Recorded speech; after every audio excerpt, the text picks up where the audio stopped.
We have some breaking news for you. We interrupt your regularly scheduled programming for this breaking news. Within just the last couple minutes, the Supreme Court has issued its ruling overturning Roe v. Wade. This effectively takes reproductive rights out of the hands of the federal government and allows state governments to decide their own laws. You are looking live right now outside of the Supreme Court, where we are seeing a lot of people already coming out to react to the news.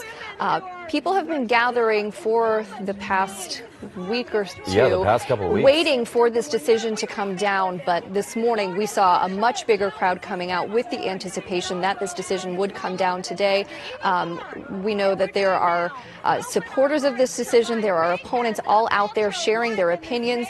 We saw police out there this morning, ready to break up any potential clashes between the two sides, trying to keep them separated so that to keep this a peaceful reaction to this really groundbreaking news from the Supreme Court. Yeah, for sure. And we're taking this look right here. It looks like we have both sides of people on the issue. A lot of passionate people on both sides, just looking here at the Capitol. A lot of cities are preparing for any type of protest from both sides. This looks like this might be the pro-life groups right here that are protesting, definitely celebrating the overturning of Roe v. Wade. Now, Roe v. Wade was first put into place back in 1973, and Marcy, abortion issues and abortion rights is probably one of the most divisive issues in our country. So, nearly 40 years later, still 50 years. 49 years later, and of course, this landmark case, it took abortion rights away from states,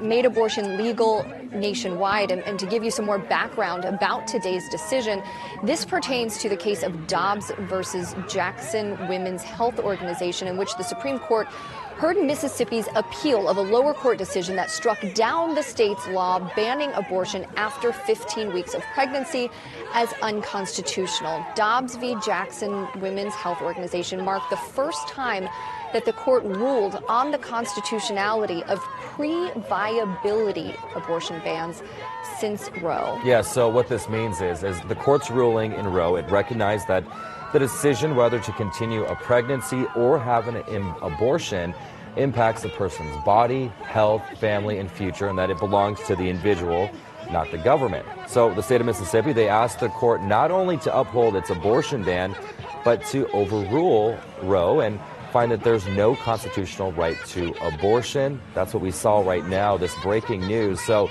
it's a 6-3 vote.